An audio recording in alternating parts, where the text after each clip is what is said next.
again, Yeshiva Tsama Nafshi here in Yerushalyim, HaKodesh. I'm Rabbi Shlomo first. Our second shiur for the day is in Mishna Berura.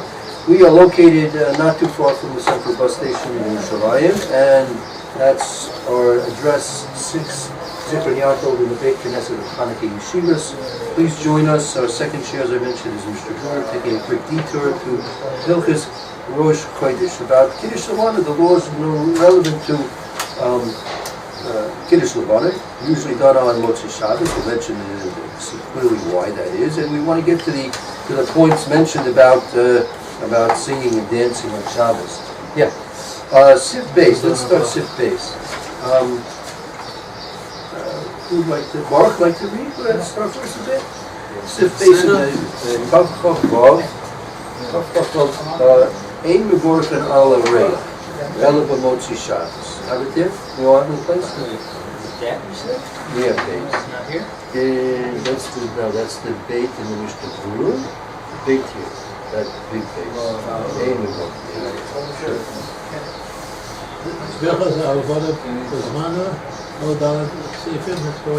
That's exactly. That's right. In the Sif Beis. We're skipping over Sif Aleph. We're going to start with Sif Beis. Ein Mevorachim Av Yorayah. Hello,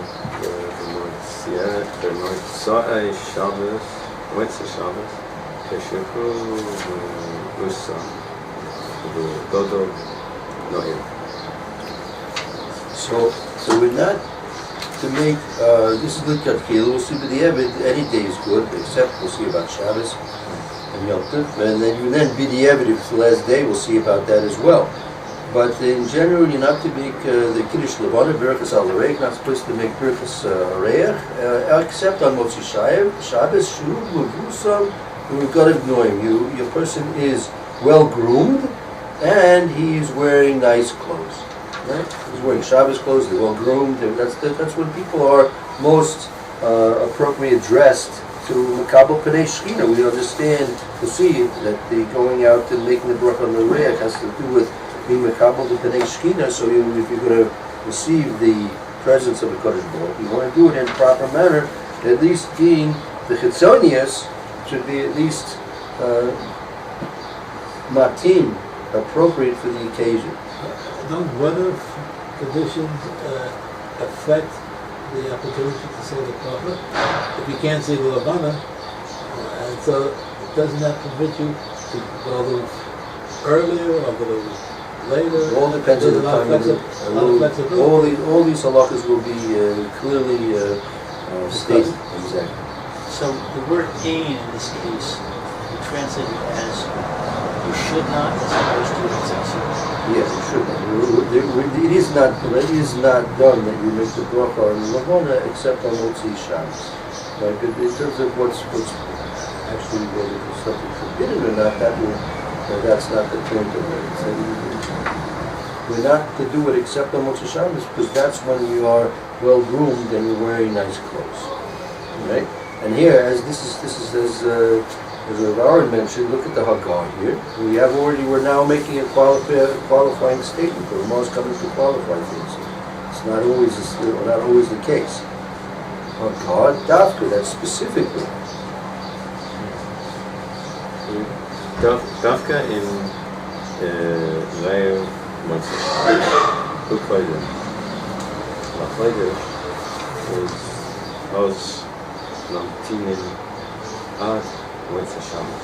So this is specifically if the night of Motzei Shabbos is going to fall out before the 10th of the month.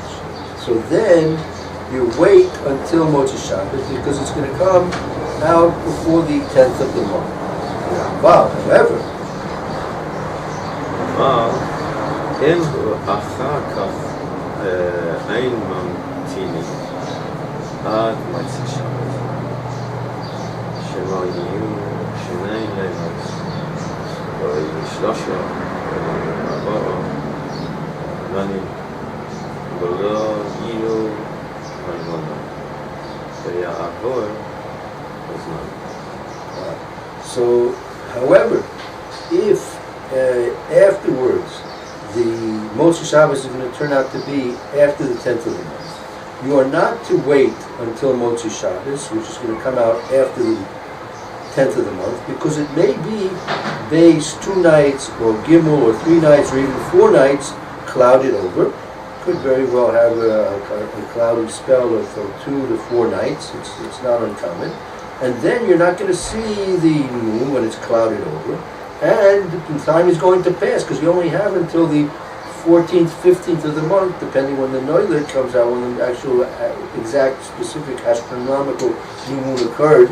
So you have only until mid-month, basically, right? Till the moon becomes full, right?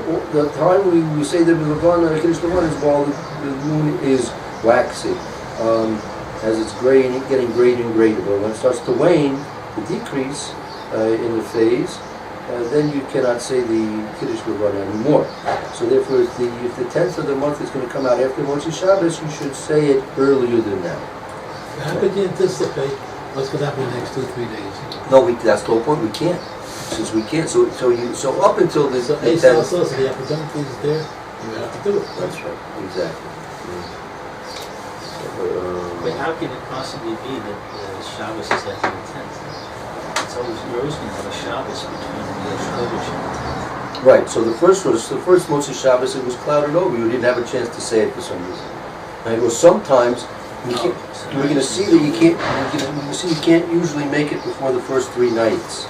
Yeah, the first 3 nights. So if Motzi Shabbos was say the 4th night, right, or even it was the 3rd night, so it's still too early.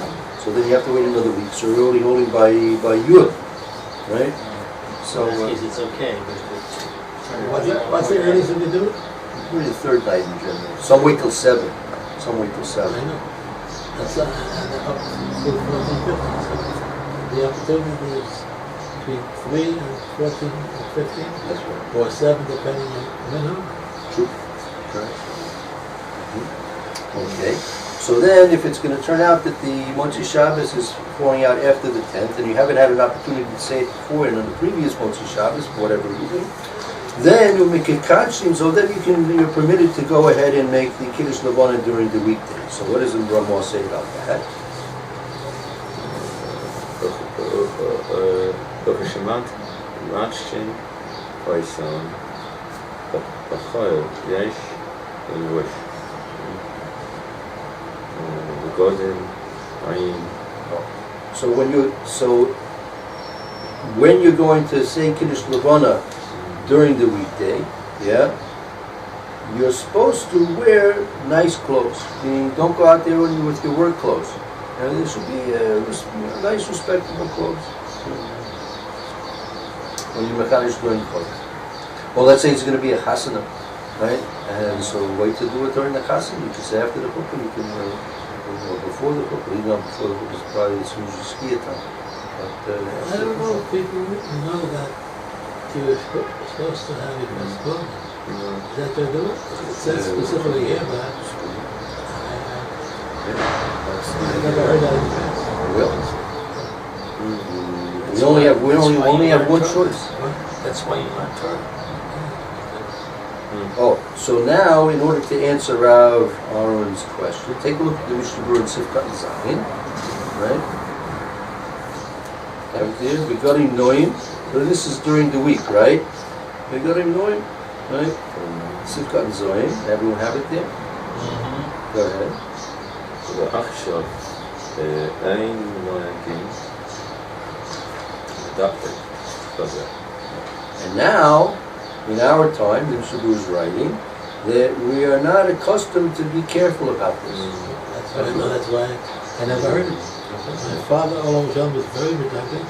The fact that when he had the opportunity, we had a porch in our home.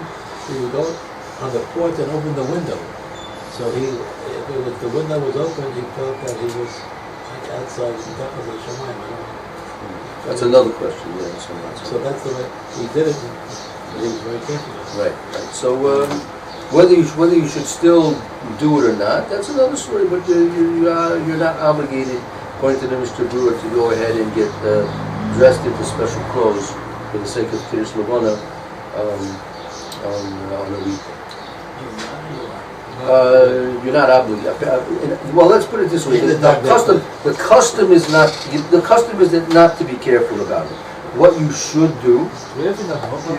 What? You guys have enough milk. Well, I don't hear what you said. Do we have enough milk? What's that have to do with the shir right now? Some coffee, maybe. What? Guys want some coffee? You will maybe wait till after the shir to discuss this. Thank you for your concern, but it's not. It keeps them awake. So No, if you want milk, go, but wait till after the shir. You try and take care of it before the shir, after the shir. It's not proper to interrupt the shir for these. Little Torah. What if you don't have a minion and you're afraid you're going to miss it? If you have it? Yeah, you go ahead. I was brought up at you don't have to worry about a minion. That's right. Three's enough, and even if you can't get three, it's all. We'll see. Maybe we'll get to some of these halachas. You were discussing the obligation to dress up. Yes. So we were saying that because he says it's not, we're not strict about it, so that it's optional. So that's a question. How do we interpret the words of the Mishna Berura? Einogin. So does that mean that nevertheless you should? So again, like look, when you buy an esrog, how much money should you spend for an esrog? I always buy the cheapest one. Because it's kosher lebracha, or it's kosher lebracha. I think the rest of tzedakah, I have to explain it Or maybe to my grandchildren because they say, oh, why don't you spend $200 for a set? I said, $50 for a set and give them the balance to tzedakah. I wait for it to tell me. I wait for the Esri to tell me which one it is. You speak that Spanish? No, it speaks to me. Oh, you're on a high train, I'm not on a high train. It takes me 2 minutes. I walk in and and it's there. Well, what about using a microscope? Using a... no, you have to be thick. Who knows? Not that much bigger. But also now looking at the spend 2 hours. Spend a week looking at all of them. Why do they do that? They're trying to get the best. Are they qualified to find which is the best? well, you'll be coming back before Rosh Hashanah, I think, yeah. Mr. Shem? We queue Good, up so usually. I promise you, blame that, promise you, Benes, will you learn Hilchos Sukkah during Elul, and you hopefully can go into all those details. But in terms of how much you spend for a esrog or lulav, right? So the halacha is a hidden mitzvah ad shlish. Right, so let's say more than a normal price? Yeah, I mean, let's say a normal price. Let's say a normal price is 100 shekels. So shlish would be the question is you add three shekels to that, and that's as much into 33 shekels. I mean, let's say you have a choice of two. Yeah, a third. Right. So let's say you have two esrogim in front of you, right? You have one with them both kosher lebracha. One's a bit nicer. Maybe the shape, whatever, the cleanliness, how it is. There's so much one that has a gargle over it. Okay. The taman It's fine. So the question is, you're not obligated to spend more than, say, 33 more shekels. If they're both, one's 100 shekels, one's 133 shekels, then the Mekayim mitzvah, hitter mitzvah. So essentially it's hitter mitzvah. So all the mitzvahs we should do in the best way possible. If we realize that Kiddush Levana has to do, as I said, the Mekabel the Penei Shechina, right? So let's say, if you would go to a job interview, you would put on extra special clothes, extra nice clothes, right? But you wouldn't normally do it during the week. So Kiddush Levana shouldn't be less than that. What about tefillah, going to shul? Going to shul? Learning Torah, I have to put on the time to learn Torah, because to me that shows cover. But there are other people who have a more relaxed dress code. So we're saying I know that in the Bells, I was once in the Bells base medrash. So it was a hot day like this, so I took off my jacket. So one of the proceedings from Bells came over to me and says, "This base medrash, we wear our coats, we wear our jacket, we don't take our jackets off." Which I understood. It's a certain covered respect for what you're doing, respect for the place you're in, which is valid. You know where the So in other words, we're learning here that despite the statement of the Mishna Berura, we follow what's in the. So the question is, what do we do? Meaning, do we see, as Rav pointed out, we don't see the people, and the minute after Ma'ariv, right? After Ma'ariv, during the weekday, if it's Kiddush Levana, you get up and someone says Kiddush Levana, people just go outside and make Kiddush Levana. They don't go and put on a special clothes or anything like that. If a person has the ability to do it, it's certainly a very good thing to do. Right? If you know that you're going to be going tomorrow, now it's 8 o'clock Ma'ariv, and now it's 7:30 at home, and see the sun is, the moon rather, is out there, nice bright, and you're going to be Kiddush Levana tonight. To put on maybe get a little extra dress, certainly can't be criticized from it. Or whether you're obligated to do it, in our time probably not obligated to do it. Does the Rebbeinu Shalom probably appreciate the fact that you do? Probably, yeah. What's the makor of getting dressed properly when you meet the Rebbeinu Shalom? In the Torah, and Sefer Bereshis. Sefer Bereshis. That's it. You got to find Let me think. Who got dressed and who took the shave and the haircut? Oh, that was Yosef. We all know. And who did we do it for? Aaron. So if you get all dressed up and you get something nice tomorrow, how about it for the Rebbeinu Shalom? Okay, let's continue on a bit. You already got a prize. His prize is that you're here. That's right. He's a bit on Israel. I'm not so sure about that. Okay, let's continue on with the Mikaber, the Ramon, excuse me.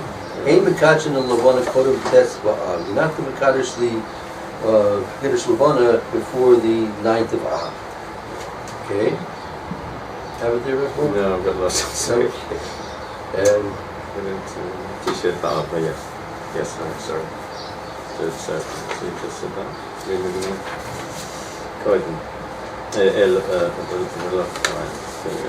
קודם, יום הכיפורים. So you're not supposed to do it before Yom Kippur either, right? ומוציא יום הקדשים עושה, ואז שרים בשמחה.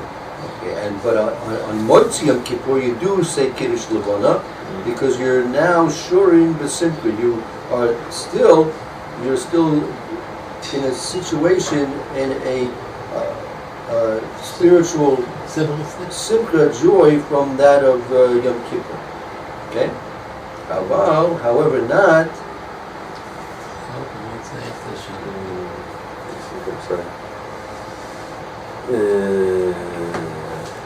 אבל, לא במוציא תשעה באב.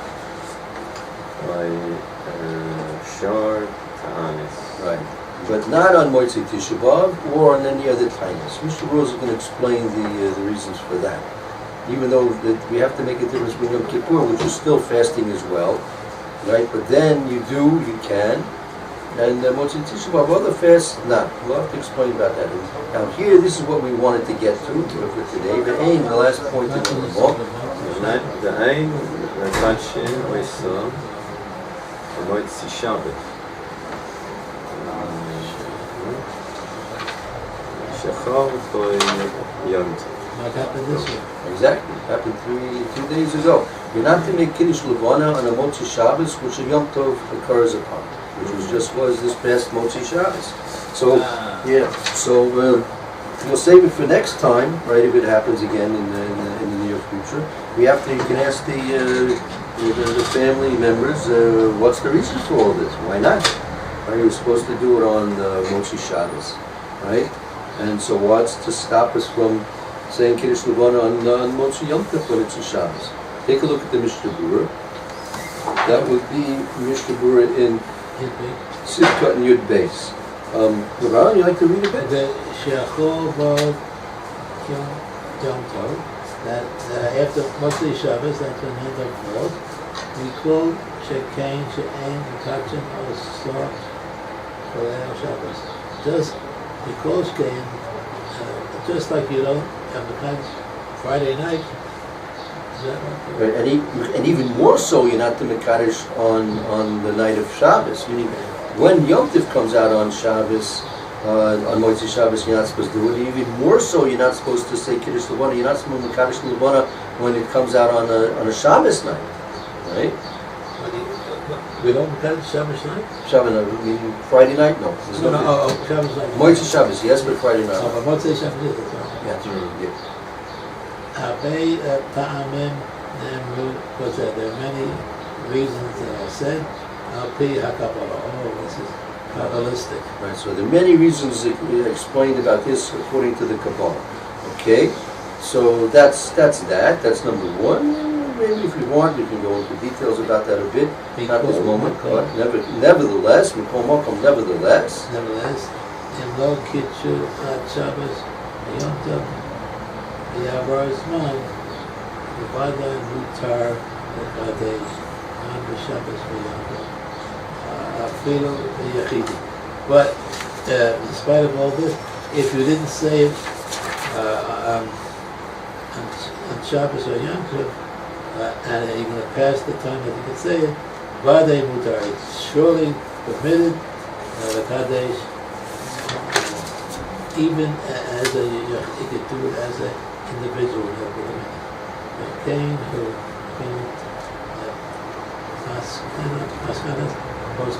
this is the opinion of the Poskim. So again, even though Al Pi Kabbalah, there are many reasons why you're not to do this, right? On Shabbos night, Friday night, or on Motzei Shabbos, which is a Yom Tov. Nevertheless, if a person did not have the opportunity for some reason or other not to say Kiddush before that, and the only last opportunity we'll have to be doing the Kiddush is on Shabbos or on a Yom Tov Motzei Shabbos, he can do it even by himself, right? He shouldn't let the mitzvah get away from him, and that's the miskanos of the poskim. So if we want to take a look here, in the Sharat Tziyun, Yud Beis. Sharat Tziyun, Yud Beis. So is that okay? You can read that for us all?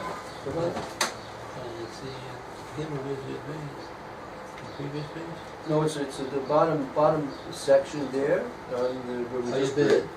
And Shuvas, okay. Al pi Shuto Yesh Lomar Yishum the Olsen as a mitzvah, the simple Rogel about the day included. Rogel about, and it's normal to come to dancing. Right, so leaving the Kabbalah, leaving the reasons Al Pi Kabbalah alone, right? According to the Pashut Pshat, there is to say a reason that we don't do it because this mitzvah is supposed to be done b'simcha, and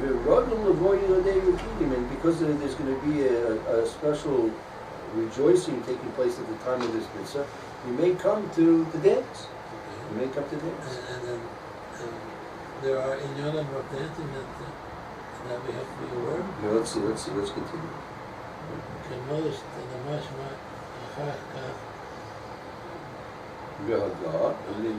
The fact that you're going to be dancing, that we'll see if we go back up to the Ramah, we'll see that there is such a thing that you are going to come to do dancing at the time of Kiddush Levana, right?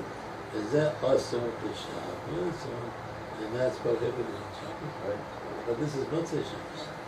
Well, if it's Yom Tov, so then it's Yom Tov, and it's also on Yom Tov as well, right? So dancing will be also on Shabbos, and it will be dancing on. So according to the Radbaz and the Shuvas Ramah, that the reason you're not going to be Makadosh the one on Shabbos night, Friday night, or on Motzei Shabbos, which is a Yom Tov, is because you're going to come to dance, and that's going to be a Yisur Shabbos. Now, because of that, you have a question. You have a side question. After you can show mitzvah hatiru, we permit we could to celebrate a mitzvah. About the Simchas Torah, we permit dancing. Shiny Hosel. So we're going there. The EF sure